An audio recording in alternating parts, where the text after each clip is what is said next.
నమస్తే, నేను మీ సతీష్. ఉత్తరాంధ్ర యాసలో వచ్చిన సామెత ఉంటుంది. అదేమిటి అంటే ఒకటిచ్చి రెండు కాయటం అంటారు. ప్రస్తుతం జగన్మోహన్ రెడ్డి పరిస్థితి కూడా ఇలాగే తయారైంది అనేటువంటి ఒక వాదన కూడా చాలా బలంగా వినిపిస్తూ ఉంది.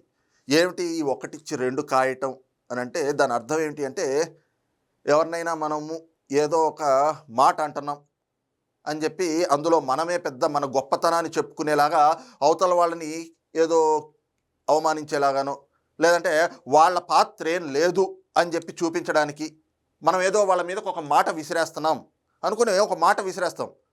ఆ మాట అవతలోడి వినిపించే లోపే ఆడి దగ్గర నుంచి ఓ రెండు మాటలు అనిపించుకుంటాం. ఇంకా దాన్ని కరెక్ట్గా చెప్పాలంటే, ఎవరినైనా ఊరికే ఓ దెబ్బ వేద్దామని చూస్తే ఆ దెబ్బ ఆడి మీద పడేలోపే వాడు రెండు చంపలు వాయించేశాడు అనుకోండి, మనకి దాన్ని ఏమంటారు? ఒకటిచ్చి రెండు కాయడం అంటారు. ప్రస్తుతం జగన్మోహన్ రెడ్డి పరిస్థితి కూడా అచ్చుగుద్దినట్టు ఇలాగే తయారైంది ప్రతి అంశంలో కూడా. ఎందుకంటే ఈ మధ్యకాలం వైసీపీ సోషల్ మీడియా, అలాగే సాక్షి మీడియా, జగన్మోహన్ రెడ్డికి బాకాలు ఊదేటువంటి ఆ బ్లూ మీడియా, వీళ్ళందరూ కొన్ని అంశాలని పెద్ద ఎత్తున ప్రచారం చేసుకుంటూ ఉన్నారు. ఏదైనా కూడా కార్యక్రమం రాష్ట్రంలో ఈ కూటమి ప్రభుత్వంలో పూర్తయి ఆ కార్యక్రమం అమల్లోకి వస్తూ ఉంటే, ఇదిగో ఇదంతా మా జగన్మోహన్ రెడ్డి చేశాడు, ఈ రోజున కూటమి ప్రభుత్వం ముఖ్యమంత్రి చంద్రబాబు నాయుడు గారు క్రెడిట్ చోరీ చేస్తున్నారు అని చెప్పి క్రెడిట్ చోరీ అని చెప్పేసి అని చెప్పుకుంటా ఉన్నారు. కానీ వాస్తవానికి ఎవరు చేస్తూ ఉన్నారు క్రెడిట్ చోరీ? ఎవరు క్రెడిట్ కోసం పాకులాడుతూ ఉన్నారు? పాకులాడడం కాదు, క్రెడిట్ కోసం ఎవరు దిగజారిపోయి ప్రవర్తిస్తూ ఉన్నారు అనేది ఇప్పుడు ఒక్క రెండు వీడియోలు ఉన్నాయి. ఆ వీడియోలో మీకు నేను చూపిస్తాను. ఈ రోజున జగన్మోహన్ రెడ్డి పాపం ఆ తాడేపల్లి ప్యాలెస్లో మరి ఒంగోలు పార్లమెంట్ పరిధిలో ఉండేటువంటి నాయకులు ఆ క్యాడర్ తోటి ఏదో సమావేశం పెట్టినట్టున్నాడు. నాకు అర్థం కానిది ఏంటంటే, ఏ రాజకీయ పార్టీ అయినా, ఆ రాజకీయ పార్టీ అధ్యక్షుడైనా ఎక్కడైనా అధికారంలో లేనప్పుడు ఆ పార్టీ శ్రేణుల్ని ఉత్తేజపరచడానికి, ఆ పార్టీ నాయకుల్లో కొంచెం ధైర్యం నింపడానికి ఏం చేస్తాడు? ఆయనకు అవకాశం ఉన్నప్పుడల్లా కూడా క్షేత్రస్థాయిలోకి వెళ్తాడు. ఒక్కో జిల్లా పర్యటన పెట్టుకుంటాడు. ఆ జిల్లాకి సంబంధించి ఆ పార్లమెంట్ పరిధి అయితే పార్లమెంట్ పరిధి లేదు, పూర్తి జిల్లా అయితే కనుక జిల్లా నాయకత్వం, జిల్లా క్యాడర్ తోటి మీటింగులు పెట్టుకుని అక్కడ వాళ్ళ ప్రాంతంలోనే వాళ్ళలో భరోసా నింపాలి, వాళ్ళలో కొంత ధైర్యం నింపాలి అని చూస్తారు. కానీ జగన్మోహన్ రెడ్డి ఇదేంటో అర్థం కాదు. జగన్మోహన్ రెడ్డి వైఖరి మాత్రం, ఆయన అధికారం కోల్పోయిన నాటి నుంచి ఆయన అయితే శవయాత్రలు, లేదంటే గనక పరామర్శల పేరుతోటి ప్రాణాలు బలిగొనే యాత్రలు, లేదు అంటే కనుక జైలు యాత్రలు, ఇవి చేస్తూ ఉన్నాడు. అదే సమయంలో పార్టీ సంస్థాగత నిర్మాణం అనేటువంటి పేరుతోటి ఆ పార్టీ క్యాడర్లో, పార్టీ నాయకుల్లో ఏదో బలం నింపుతున్నాం అని అదేదో మెసేజ్ ఇస్తున్నట్లుగా కొన్ని సమావేశాలు పెడతారు. ఆ సమావేశాలకి పార్టీ నాయకులు, పార్టీ క్యాడర్ రావాలంటాడు. ఎక్కడొస్తారండి? ఎక్కడికి రమ్మంటున్నాడు? ఈయన వెళ్ళాలి, కానీ ఈయన వెళ్ళకుండగా వాళ్ళందరినీ తాడేపల్లి ప్యాలెస్కి పిలిపించుకుంటా ఉన్నాడు. ఇప్పుడు ఒక జిల్లాలో నీకు ఎంతమంది అభిమానులు ఉన్నారు, నీ పార్టీకి ఎంతమంది కార్యకర్తలు ఉన్నారు, ఎంతమంది నీ సభలకు వస్తున్నారు అనేటువంటిది అక్కడ తెలుస్తుంది. నువ్వు ఆ జిల్లాకో ఆ ప్రాంతానికో వెళ్ళి అక్కడ పార్టీ సమన్వయ సమావేశం అని పెడితే, ఓకే, నీ సమావేశాలకు ఎంతమంది వస్తున్నారు అనేటువంటిది స్వచ్ఛందంగా అక్కడ తెలుస్తుంది. అప్పుడు నీ బలం ఎంత అనేది నువ్వు గుర్తెరగచ్చు. అలా కాకుండా ఆ తాడేపల్లి కార్యాలయంలో ఒక ఇరుకు బొక్క లాంటి గదుల్లో ఆయన పెట్టుకుంటాడు ఆ సమావేశాలు. ఆ సమావేశాల్లో మళ్ళీ పచ్చబద్దాలు మాట్లాడుతూ ఉంటాడు. ఈ రోజున కూడా అలాగే ఆ ఒంగోలు పార్లమెంట్ పరిధిలో ఉన్నటువంటి క్యాడర్ తోటి, ఆ నాయకులతోటి సమావేశం పెట్టినట్టున్నాడు. ఆ సమావేశంలో ఆయన మాట్లాడుతూ ఉంటే నిజంగా ఇందాక సామెత చెప్పాను కదా, ఒక్కటిచ్చి రెండు కాయటం అని. అలాగే జగన్మోహన్ రెడ్డి ఏంది ఎర్రిబాగులోడైపోయి మాట్లాడుతూ ఉన్నాడా? వీడికి అసలు మైండ్ ఉందా? మైండ్ ఉండే మాట్లాడుతున్నాడా అని చెప్పి అక్కడ ఆ పార్టీకి సంబంధించిన క్యాడర్గా చెప్పుకోబడుతున్న వాళ్ళు కూడా ఎంత ఆశ్చర్యంగా చూస్తున్నారు. ఒక్కసారి జగన్మోహన్ రెడ్డి మాటలు విందాం. ఇక్కడ చూస్తే ఎన్నికలు అయిపోయిన తర్వాత చంద్రబాబు నాయుడు గారు మనం అంత దూరం తీసుకొచ్చిన ప్రక్రియను ముందుకు తీసుకుపోయినాడు. అంతే ఈయన చేసింది. ఓ జూమ్ కాల్ పెట్టుకున్నాడు, మాట్లాడినాడు, అంతే. ఇప్పుడు చూస్తే పేపర్ చూస్తే ఏమనిపిస్తుంది? అసలు మిట్టలనేవాడు చంద్రబాబు నాయుడు సుందర ముఖార విందాన్ని చూసి వచ్చినట్టుగా బిల్డప్, గేలి చేయడం, అంటే అవతల వాళ్ళని హెకిల్ చేయడం, వాళ్ళని ఏదో వాళ్ళని అవమానించినట్లుగా, వాళ్ళని ఏదో గిల్లినట్టుగా, గిచ్చినట్టుగా మాట్లాడితే అవతల వాళ్ళ స్థాయి తగ్గిపోద్దులే, మనం మాట్లాడే మాటలకి వాళ్ళంతా నవ్వారు అంటే అబ్బో మనకి బాకాలు ఊదేస్తున్నారు, మన లెవెల్ బాగా పెరిగిపోయింది అనుకుంటా ఉన్నాడు. కానీ ఈ మాటలతోటే జగన్మోహన్ రెడ్డి రోజు రోజుకి దిగజారిపోయి ఓ మనిషిగా కూడా కాదు, నిన్ను పశువు అని సంబోధించాలి అంటే ఆ పశు జాతి కూడా బాధపడుతోంది అని నేను అనట్లా. ఆయన సొంత చెల్లెలు షర్మిల గారే అంటా ఉన్నారు. అవతల వాడిని చంద్రబాబు నాయుడు గారి సుందర ముఖార విందం పాప ఆ మాట చెప్పడానికి నిన్న రాత్రి నుంచి ఆయన ఎంత ప్రాక్టీస్ చేసి ఉంటాడో ఆ ఒక్క పదాన్ని, ఎంత బట్టి బట్టి బట్టి బట్టి బట్టి బట్టి దాన్ని గుర్తు పెట్టుకుని సుందర ముఖార విందం అనేటువంటి ఒక పదాన్ని అంత స్పష్టంగా చెప్పగలిగాడు. ఏదో చంద్రబాబు నాయుడు గారిని హెకిల్ చేస్తున్నావు అనుకున్నాడు. నీ ముఖం ఎలా ఉందో చూసుకో అని చెప్తా ఉన్నారు. జీవకళ పోయి ప్రేతకళ కనిపిస్తూ ఉంది. ఈయన వచ్చి చంద్రబాబు నాయుడు గారిని గురించి మాట్లాడతాడు. ఈయన చెప్పేది దేని గురించి? మన నక్కపల్లిలో ఏదైతే గనక ఆర్సెలర్ మిట్టల్కి సంబంధించి పూర్తిగా స్టీల్ ప్లాంట్కి సంబంధించినటువంటి శంకుస్థాపన భూమి పూజ జరిగింది. ఆ భూమి పూజ శంకుస్థాపనకి ఈ రోజున చంద్రబాబు నాయుడు గారు క్రెడిట్ చోరీ చేస్తున్నారు అని చెప్పాలనేది ఈయన మాట. దాన్నట చంద్రబాబు నాయుడు గారు తేలేదు, లోకేష్ గారు తేలేదు, దాన్ని జగన్మోహన్ రెడ్డి తెచ్చాడంట. జగన్మోహన్ రెడ్డి అధికారంలో ఉన్నప్పుడే తీసుకొచ్చాడట. దానికి వీళ్ళు క్రెడిట్ చోరీ చేస్తున్నారట. కేవలం ఎన్నికలు అయిన తర్వాత చంద్రబాబు నాయుడు గారు జూమ్ కాల్ పెట్టుకుని దాన్ని అలా ముందుకు తీసుకెళ్లారు ఆ ప్రక్రియ. అసలు దాన్ని తెచ్చింది నేను అని చెప్పుకుంటున్నాడు. మొత్తం ఒకసారి విందాం. ఇక్కడ చూస్తే ఎన్నికలు అయిపోయిన తర్వాత చంద్రబాబు నాయుడు గారు మనం అంత దూరం తీసుకొచ్చిన ప్రక్రియను ముందుకు తీసుకుపోయినాడు. అంతే ఈయన చేసింది. ఓ జూమ్ కాల్ పెట్టుకున్నాడు, అది మాట్లాడినాడు, అంతే. ఇప్పుడు చూస్తే పేపర్ చూస్తే ఏమనిపిస్తుంది? అసలు మిట్టల్ అనేవాడు చంద్రబాబు నాయుడు సుందర ముఖార విందాన్ని చూసి లేదు, నీ దేవ్యం మోహన్ చూసి వచ్చి ఉంటారు. ఆ గూగుల్ కూడా అంతే. ఆ గూగుల్ కూడా అప్పుడు కూడా అంతే. అదాన్ని తీసుకొచ్చింది మనం, గూగుల్ను తీసుకొచ్చింది మనం. ఏదన్నా చూసుకో. చివరికి ఆశ్చర్యం కలిగించే విషయం ఏమిటంటే ఇదే నక్కపల్లిలో 2020 వాళ్ళంతా చూడండి ఎలా చూస్తారో. జగన్మోహన్ రెడ్డి చెప్పేవి చూస్తుంటే వీడికి అసలు బుర్రా బుద్ధి ఉండే మాట్లాడుతున్నాడా? ఏం మాట్లాడుతున్నాడు? ఇదే జగన్మోహన్ రెడ్డి ఇదే ఆర్సెలర్ మిట్టల్ ఆ స్టీల్ ప్లాంట్ గురించి గతంలో మాట్లాడింది. ఇప్పుడు ఏం చెప్పాడు? ఎన్నికలు అయిపోయిన తర్వాత ఎన్నికల వరకు అప్పటి వరకు మొత్తం దాన్ని నడిపించింది నేను, అసలు ఆ స్టీల్ ప్లాంట్ వచ్చేలా చేసింది నేను.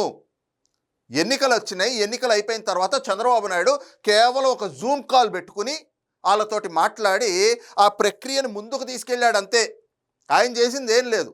కానీ ఈరోజు మొత్తం పేపర్లలో ఆయనే చేసేసినట్లుగా చూపించుకుంటున్నారు. ఇది క్రెడిట్ చోరీ అంటాడు. ఇదే జగన్మోహన్ రెడ్డి గతంలో ఏం మాట్లాడాడు ఒక్కసారి విందాం. ఇదే ఆర్సెలర్ మిట్టల్ స్టీల్ ప్లాంట్ గురించి. ఆదిత్య మిట్టల్ ఒడిశాలో 1,04,000 కోట్లతో 24 మిలియన్ టన్నుల స్టీల్ ప్లాంట్ అక్కడ కడతా ఉన్నారు. చంద్రబాబు నాయుడు అంటాడు లోకేష్ చంద్రబాబు నాయుడు కొడుకు లోకేష్ ఆయన ఒక మంత్రి హోదాలో ఉన్నారు. ఒక మంత్రిగా ఆయన సంబోధించడానికి పాపం మనసు పట్ల, ఎందుకంటే ఒంటి నిండా కుళ్ళు విషం నింపుకుని ఉంటారు కదా. ఇప్పుడు జగన్మోహన్ రెడ్డి కాదు, రాజశేఖర రెడ్డి కొడుకు అనే పిలవాలి. ఇన్ని కూడా జగన్మోహన్ రెడ్డి అని పిలవకూడదు, మాజీ ముఖ్యమంత్రి అనకూడదు, రాజశేఖర రెడ్డి కొడుకు చెప్తున్నాడు కదా ఆర్సెలర్ మిట్టల్ గురించి. లోకేష్ గారు ఏదో చెప్తున్నారంట. ఆంధ్ర రాష్ట్రంలో 1,61,000 కోట్లతో 17 మిలియన్ టన్నుల steel greenfield steel plant అనకాపల్లికి వచ్చేస్తా ఉంది అని చెప్తారు. అసలు ఆయనైనా ఎన్ని కడతాడు? ఆయన లోకేష్ అనే వ్యక్తి స్టేట్మెంట్ ఇచ్చిన వెంటనే ఒరిస్సా మంత్రి, అక్కడి నుంచి బీజేపీ మంత్రి, వెంటనే ఆయన నుంచి రివర్స్ స్టేట్మెంట్. వాళ్ళు ఎక్కడ పోవడం లేదు, మా దగ్గరే ఉన్నారు. 1,04,000 కోట్లకు సంబంధించిన ప్లాంట్కి సంబంధించి వాళ్ళు ఆల్రెడీ పన్ను మొదలు పెట్టారు ఇప్పుడే అని చెప్పి. అంటే ఆడ 1,04,000 కోట్లు, ఈడ 1,61,000 కోట్లు. ఎవరు చెవులు పూలు పెడతా ఉన్నారు? ఇది చూసాం కదా జగన్మోహన్ రెడ్డి చెప్పింది. ఏది? ఇదే నక్కపల్లిలో మొన్న భూమి పూజ జరిగింది. కేంద్ర ఉక్కు పరిశ్రమ శాఖ మంత్రి కుమారస్వామి చేతుల మీదుగా ముఖ్యమంత్రి చంద్రబాబు నాయుడు గారు, మంత్రి నారా లోకేష్, ఉప ముఖ్యమంత్రి పవన్ కళ్యాణ్ గారు వీళ్ళందరూ కూడా పాల్గొన్నారు. ఏది? ఆ నక్కపల్లి ఆర్సెలర్ మిట్టల్ స్టీల్ ప్లాంట్కి సంబంధించి భూమి పూజ జరిగింది, శంకుస్థాపన చేశారు, అంతా జరిగింది. దీని గురించి గతంలో జగన్మోహన్ రెడ్డి ఏం చెప్పాడు? అబ్బే అసలు ఆర్సెలర్ మిట్టల్ అనేది రావట్లేదు, నారా లోకేష్ కేవలం ఫేక్ ప్రచారాలు చేస్తున్నాడు, వాళ్ళెక్కడో ఒరిస్సాకి వెళ్ళిపోయి అక్కడ 1,04,000 కోట్ల రూపాయలతోటి 24 లక్షల టన్నులకు సంబంధించి స్టీల్ ప్లాంట్ అక్కడ ప్రారంభించేశారు. లోకేష్ ఇక్కడ స్టేట్మెంట్ ఇవ్వంగానే అక్కడి నుంచి బీజేపీ మంత్రి రెస్పాండ్ అయ్యి ఆయన ఎక్కడికి పోవట్లేదు, అయినా కూడా ఈ ఆదిత్య మిట్టల్ అక్కడ 1,04,000 కోట్ల రూపాయలు పెట్టుబడి, ఇక్కడ 1,60,000 కోట్ల రూపాయలు పెట్టుబడి, ఎన్ని చోట్ల పెడతారు, ఎవరి చెవుల్లో పూలు పెడుతున్నారు అని ఇదే జగన్మోహన్ రెడ్డి మాట్లాడాడు. అంటే ఏం చెప్పినట్లు ఆయన, ఆర్సిలార్ మిట్టల్ స్టీల్ ప్లాంట్ అనేది ఆంధ్రప్రదేశ్కి రావట్లేదు. లోకేష్ గారు కానీ కూటమి ప్రభుత్వం కానీ వాళ్ళు చేసింది ఫేక్ ప్రకటన, ఫేక్ ప్రచారం అని చెప్పాడు. కట్ చేస్తే ఏమైంది, ఇవాళ ఆ మిట్టల్ స్టీల్ ప్లాంట్ అనేటువంటిది నక్కపల్లి, ఆంధ్రప్రదేశ్లో విశాఖపట్నం సమీపంలో నక్కపల్లికి వచ్చింది. రాగానే వెంటనే ఏం ప్లేట్ ఫిరాయించాడు, ప్లేట్ ఫిరాయించేసేసి అబ్బే ఇది నేను అధికారంలో ఉన్నప్పుడే నేను తీసుకొచ్చాను, దాన్ని ఎన్నికలు వచ్చినాయి కాబట్టి కొంచెం ఆలస్యమైంది, ఎన్నికలు అయ్యాక కూటమి అధికారంలోకి వచ్చాక ఆ ప్రక్రియను కొంచెం ముందుకు తీసుకెళ్ళింది అంతే. చంద్రబాబు నాయుడు ఒక జూమ్ కాల్ చేసి మాట్లాడాడు అంతే, కానీ దాని ప్రక్రియ మొత్తం నేనే తెచ్చా అని ఇవాళ ఆ క్రెడిట్ దొబ్బేద్దాం, ఆ క్రెడిట్ మన ఖాతాలో వేసుకుందాం అని చెప్పి నిజంగా ఒక దిగజారుడు మనిషిలాగా దగుల్బాజీ మాటలు మాట్లాడుతూ దేభ్యం మొహం వేసుకుని జగన్మోహన్ రెడ్డి అక్కడ మాట్లాడితే ఆ పార్టీ కార్యక్రమంలో ఆ సమావేశంలో పాల్గొన్న వాళ్ళు కూడా వీడికి అసలు బుర్రా బుద్ధుండే మాట్లాడుతున్నాడా అని చెప్పి చూస్తూ ఉన్నారు. గూగుల్ డేటా సెంటర్ గురించి చెప్పాడు కదా, ఈ గూగుల్ డేటా సెంటర్ కూడా నేనే తీసుకొచ్చా అని చెప్పి ఇదే గూగుల్ డేటా సెంటర్ మీద వైఎస్ఆర్ కాంగ్రెస్ పార్టీ వాళ్ళు ఎన్ని ప్రచారాలు చేశారు. గూగుల్ డేటా సెంటర్ వస్తే అక్కడ నీళ్లు ఉండవు, కరెంటు మొత్తం ఆ డేటా సెంటర్కే కావాల్సి వస్తుంది, అక్కడ మొత్తం అంతా కూడా అంటే పూర్తిగా అక్కడ రేడియేషన్ పెరిగిపోయి మనుషులు చచ్చిపోతారు, డేటా సెంటర్ రన్ చేయాలి అంటే పెద్ద ఎత్తున నీళ్లు కావాల్సి వస్తుంది, కాబట్టి వాటర్ అంటే స్కేర్సిటీ వచ్చేస్తుంది, నీటి కొరత వచ్చేస్తుంది, అలాగే డేటా సెంటర్కి విద్యుత్ ఎక్కువగా అవసరం పడుతుంది కాబట్టి విద్యుత్ కొరత వచ్చేసి కరెంటు కోతలు ఎక్కువైపోతాయి, ఆ డేటా సెంటర్ వల్ల రేడియేషన్ పెరిగిపోయి మనుషులే చచ్చిపోతారు, కాబట్టి డేటా సెంటర్ ఇక్కడికి రావడం మంచిది కాదు అని ప్రచారం చేశారు.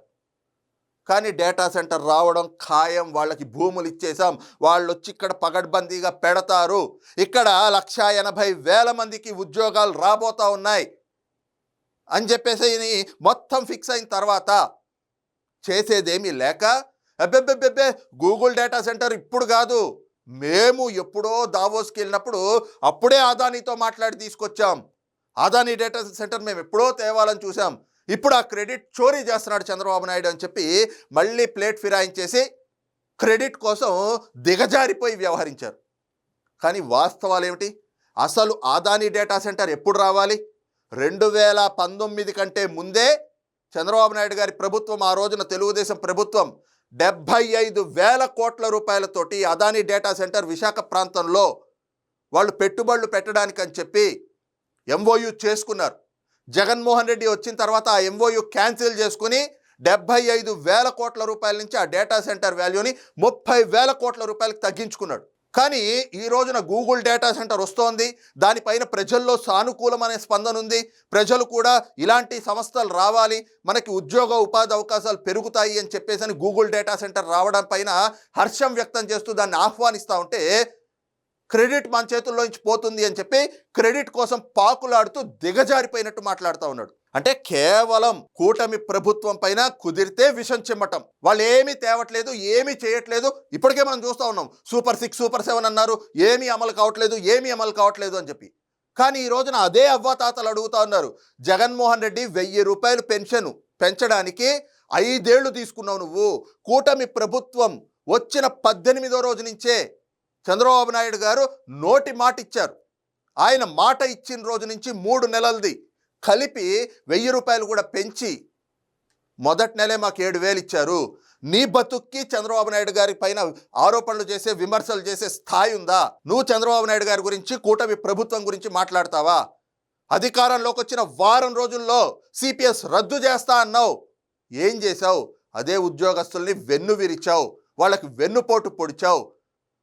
దశలవారీ మద్యపాన నిషేధం చేస్తా అన్నావు, అదే అక్క చెల్లెమ్మల మెళ్ళో పుస్తెలు తెంచి నీ ప్రభుత్వం నడిపే మద్యం దుకాణాల గల్లాపెట్టెలో వేసుకున్నావు. అన్ని అబద్ధాలు, మోసాలు, దుర్మార్గాలు దౌర్జన్యాలతోటి నువ్వు నీది ఫేక్ బ్రతుకు కాబట్టి 151 స్థానాల నుంచి ఈ రోజున 11 స్థానాలకి నువ్వు పతనమైపోయావు. అలాంటిది నువ్వొచ్చి ఈ రోజున కూటమి ప్రభుత్వం పైన బురద జల్లుతూ ఉంటే, విషం చిమ్ముతూ ఉంటే ప్రజలు నమ్మే పరిస్థితి ఉండదు అని చెప్పి ప్రజలే చెప్తా ఉన్నారు. ఇక Arcelor Mittal, Google data centre, ఇవే చాలు సింపుల్ ఉదాహరణలు. ఆ రోజున డేటా సెంటర్ని వ్యతిరేకించాడు, ప్రజలు స్వాగతించేటప్పటికి అది నా క్రెడిట్ అని చెప్పి దిగజారిపోయి మాట్లాడాడు. మొన్నటికి మొన్న ఆర్సిలార్ మిట్టల్ రావట్లేదు, వాళ్ళు ఒరిస్సా వెళ్ళిపోయారు అన్నాడు. కానీ వాళ్ళు వచ్చి నక్కపల్లిలో భూమి పూజ చేసేటప్పటికి ఇది నా క్రెడిట్, నేను తెచ్చా అని చెప్పి దానికోసం అని గుండెలు బాదుకుంటా ఉన్నాడు. అందుకే ఒక్కటిచ్చి రెండు కాయటం అని చెప్పి ఇందాక చెప్పాను కదా. పాపం జగన్మోహన్ రెడ్డి ఏదో ఆర్సిలార్ మిట్టల్ నేనే తెచ్చాను, ఈ కూటమి ప్రభుత్వం క్రెడిట్ చోరీ చేస్తోంది అని చెప్పి ఏదో చెప్దాం అనుకున్నాడు. ఏమైంది? గూగుల్ డేటా సెంటర్ వచ్చింది, పెన్షన్లు, సూపర్ 6, సూపర్ 7 అన్నీ అమలవుతున్న వాటి గురించి అన్నిటి గురించి ఈ రోజున మాట్లాడాల్సినటువంటి పరిస్థితి వస్తూ ఉంది. ఇది కదా ఒకటిచ్చి రెండు కాయటం అంటే అని చెప్పి రాజకీయ పరిశీలకులు కూడా అభిప్రాయపడతా ఉన్నారు. మరి ఈ అంశం పైన మీ అభిప్రాయం ఏమిటనేటువంటిది కింద కామెంట్ సెక్షన్లో మెన్షన్ చేయండి. Thank you.